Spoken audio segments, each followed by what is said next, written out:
Short notice पे यहाँ तशरीफ लाए।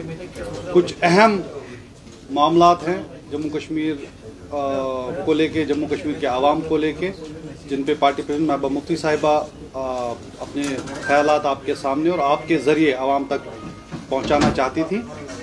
इसका हम बाज़ाब्ता आगाज़ करेंगे। ये पीछे से अगर टॉकिंग होगी तो कोई बात नहीं हो सकती। मैं महबूबा जी से गुजारिश करूँगा कि वो शुरू करें। जैसा आप जानते हैं सभी लोग, अभी कुछ दिन पहले लेफ्टिनेंट गवर्नर साहब ने एक अनाउंसमेंट की। उन्होंने कहा कि हम कोई 1,99,550 जो है उनको बेघर लोगों को 5 मरला ज़मीन देना चाहते हैं। प्राइम मिनिस्टर के कोई प्रोग्राम है उसके अंडर। तो इससे एक सबके जहन में एक खदशा है, चाहे वो जम्मू के लोग हों चाहे कश्मीर के लोग हैं, कि ये कौन से लैंडलेस लोग हैं, ये कौन से बेघर लोग हैं। क्योंकि जम्मू कश्मीर में इस किस्म के बेघर लोगों की कोई तादाद नहीं है। और ministry of housing and urban affairs के जो सेंसस हुआ है 2011 और जो उन्होंने रिपोर्ट दी है 2021 में, उसके मुताबिक जम्मू कश्मीर में टोटल जो बेघर लोग हैं उनकी तादाद है 19,047, यानी 19,047 टोटल है, जिसमें 10,848 अर्बन में है और 8,199 रूरल में है। अगर कुल 19,000, ये तो गवर्नमेंट ऑफ इंडिया का है, ये तो पार्लियामेंट में ये बात हुई है। पार्लियामेंट में एक सवाल का जवाब में ये बताया गया है 2021 में कि जम्मू कश्मीर में बेघर लोगों की कुल तादाद 19,047 है। तो जब लेफ्टिनेंट गवर्नर साहब कहते हैं कि 2 लाख लोगों को हम ज़मीन देना चाहते हैं, घर देना चाहते हैं, जिसमें 1,45,000 को ऑलरेडी सैंक्शन कर चुके हैं, इसका मतलब है कि 2 लाख को अगर एक फैमिली में 5 लोग ही हैं तो ये 10 लाख हो जाते हैं। तो ये जम्मू कश्मीर को 370 के बाद इस तरह ट्रीट किया जा रहा है जैसे वो माले गनीमत होता है। पुराने जमाने में जब जंगें होती थी तो उसके बाद जो भी वहां होता था, जमीन जायदाद, यहाँ तक कि लोग उसको माली गनीमत समझ के आपस में बांटते थे। बिल्कुल 370 को खत्म करने के बाद, 370 के हमले के बाद, ये जम्मू कश्मीर की जो हमारी जमीन है, हमारी नौकरियां हैं, हमारे रिसोर्सेज हैं, जो कुछ भी है उसको माली गनीमत समझ के एक हिसाब से लूट मची हुई है। तो इसमें मैं ये कहना चाहती हूँ कि पूरे मुल्क के अंदर, पूरे हिंदुस्तान के अंदर जम्मू कश्मीर एक ग्रीन बेल्ट है, तो ये उसको स्लम में कन्वर्ट करना चाहते हैं। कोशिश तो होनी चाहिए थी कि जो जम्मू कश्मीर के लोग हैं, जो यहाँ के स्टेट सब्जेक्ट हैं, उनकी लाइफ को बेहतर बनाया जाए। तो बाहर से इन्वेस्टमेंट इंपोर्ट करते करते ये पॉवर्टी और स्लम्स इंपोर्ट करना चाहते हैं जम्मू कश्मीर में। ये क्या चाहते हैं? और खासकर इसका जो सबसे बड़ा फ्लड गेट जो खुलेगा वो जम्मू से खुलेगा। और मुझे खुशी है कि जम्मू के लोगों ने भी अपनी आवाज इसके खिलाफ उठाई, क्योंकि वो समझते हैं कि जो पहले सैलाब आएगा वो जम्मू को बहा के ले जाएगा, उसके बाद वो होते हुए कश्मीर पहुंच जाएगा। तो इसमें अभी आप देखिए जम्मू में, आप जम्मू, कठुआ, ये जो है अखनूर, रियासी, जितना भी आप देख लीजिए, तो ये सारा इसमें जो है बह जाएगा। अभी ऑलरेडी वहाँ जो फैक्ट्रीज लगाने वाले बाहर के लोग हैं, रेडी लगाने वाला बाहर का इंसान है, नौकरियों की तो बात ही मत कर लीजिए आप। जो रिक्शा वाले, जो ऑटो वाले, वो भी बाहर के आ गए हैं। तो कम से कम जम्मू कश्मीर में हमारे पास जो हमारी इकोनॉमी है वो हॉर्टिकल्चर है, टूरिज्म है, हैंडीक्राफ्ट्स है। और जम्मू के वालों का तो कुछ भी नहीं है, वो तो सिर्फ उनका एक ही कारोबार चलता है, बिजनेस पे उनका सारा काम चलता है। तो जब इस किस्म से बाहर से लोग लाए जाएंगे, तकरीबन 10 लाख लोगों को ये बाहर से लाना चाहते हैं इस नाम पे कि हाउस फॉर हाउसलेस के नाम पे। तो ये करना क्या चाहते हैं? ये क्यों जानबूझ के जम्मू कश्मीर के लोगों को बार बार प्रोवोक करना चाहते हैं? अभी आप देखिए लद्दाख के लोग पहले ही कहते थे हमें 6th शेड्यूल में इंक्लूड कर लीजिए ताकि हमें प्रोटेक्शन मिले हमारे जॉब्स की और हमारी लैंड की। अभी वो चल ही रहा था। आज मैंने लद्दाख वालों का एक स्टेटमेंट पढ़ा। मैं तो उन लोगों को सलाम करती हूँ, कारगिल और लद्दाख के लोगों को, लेह के लोगों को, जहाँ वहाँ के जो टूरिज्म डिपार्टमेंट के जो टूरिज्म से जो वाबस्ता एजेंसीज हैं, जो वहाँ रिलीजियस ऑर्गेनाइजेशंस हैं, सोशल ऑर्गेनाइजेशंस हैं, उन सब ने ऐलान किया है कि जितनी भी बाहर की इन्वेस्टमेंट है उसको लद्दाख में अलाउ नहीं करेंगे वो।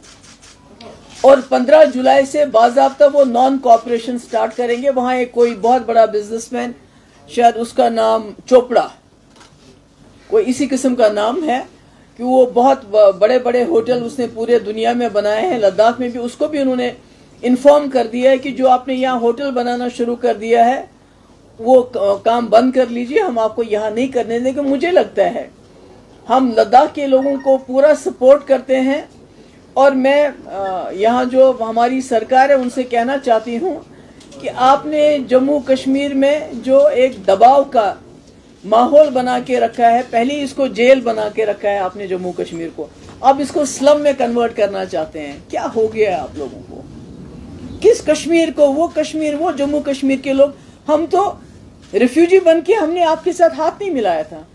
हम रिफ्यूजी, इस मुल्क में रिफ्यूजी बन के नहीं आए थे, बल्कि दुनिया की सबसे खूबसूरत जमीन लेके हम आपके साथ हमने हाथ मिलाया। आज आप हमारी उसी जमीन के पीछे पड़े हैं। तो मुझे लगता है कि ये नहीं होने देंगे हम। लेट मी टेल देम, ये नहीं होने देंगे। जिस तरह लद्दाख के लोग इसको रेजिस्ट करेंगे, और इसके ऊपर देखिए गुजर बकरवाल, गद्दी लोग, फॉरेस्ट राइट्स आपने इम्प्लीमेंट कहते हैं हो गया 370 के बाद। तो इसका मतलब है जो पूरे मुल्क में उनके हुकूक है, उनको हक है, जंगलात में उनको हक है, जंगलात के रिसोर्सेज पे उनको हक है। मगर यहाँ जम्मू कश्मीर में आप कहते हैं उनको जंगलों से खदेड़ के 5 मरले ज़मीन देंगे। वो क्या करेंगे? उनको ग्रेजिंग, उनके राइट्स होते हैं, उनकी भेड़ बकरियाँ होती हैं। तो ऐसा लगता है कि कहीं ना कहीं ये हर जगह, जम्मू कश्मीर में हर जगह जो है सब कुछ तितर बितर करना चाहते हैं। तो मेरी यही सरकार से गुजारिश होगी कि ये जो आपने एक बहुत खतरनाक खेल शुरू कर दिया है जम्मू कश्मीर को अनपीपल करने का, यहाँ के लोगों को मिटा के कुछ और आप यहाँ बनाना चाहते हैं, ये गलत है। इसकी हम इजाज़त नहीं देंगे, ये हम आपको करने नहीं देंगे। ये बेशक आपने जम्मू कश्मीर में, बिलखुसूस कश्मीर में लोगों को डरा के रखा है, कोई बात नहीं कर सकता है, कोई अपनी आवाज़ बाहर तक नहीं ले जा सकता है। जेलों के जेल आपने भर दिए हैं हमारे।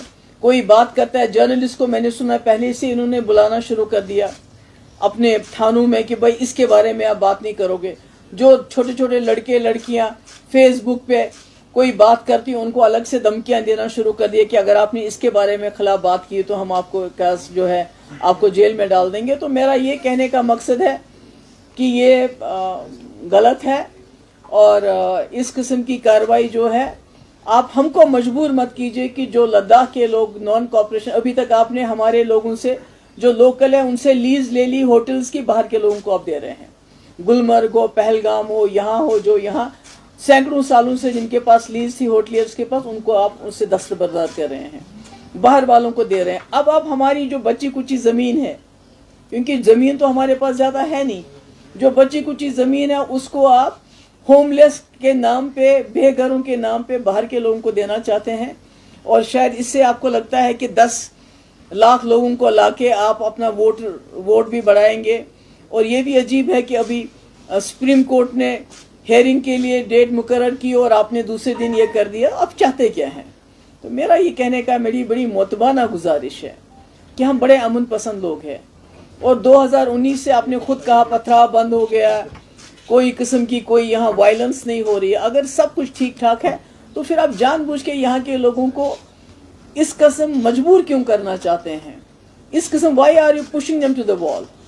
तो मेरी यही मोतबाना गुजारिश है सरकार से भी और यहाँ के लोगों से भी कि लेह और करगिल के लोगों से सीखे, जम्मू और कश्मीर के लोगों को भी इकट्ठा होके इस हमले का, जो ये जो हमला हो रहा है हम पे, हमारी ज़मीनों पे, हमारे जायदाद पे, जब वो आएंगे तो आपकी पानी, आपका बिजली, आपकी नौकरियां सब ऑलरेडी तो पहले ही बट रहा है, पहले ही जा रहा है।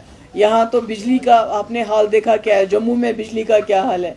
तो इसमें जब तक हम जम्मू और कश्मीर के लोग, मैं अपील करती हूँ इकट्ठे हो जाइए, और लद्दाख की तरह आप भी अपनी आवाज़ को इकट्ठा होकर उठाइए, ताकि हम ये जो इस वक्त हम पे हमला हो रहा है हमारी शिनाख्त पे हमला हो रहा है, चाहे वो डोगरा शिनाख्त हो चाहे कश्मीरी शिनाख्त हो। हमारी ज़मीन पे, आप मुझे बताइए, जम्मू में हजारों की तादाद में हमारे कश्मीरी पंडित हैं, क्या आपने उनको 5-5 मरले ज़मीन दी? पहले वो घर बना लेते, आपने तो उनको फ्लैट्स में बेचारे बैठे हुए हैं, एक एक कमरे के फ्लैट में वो बैठे हुए हैं।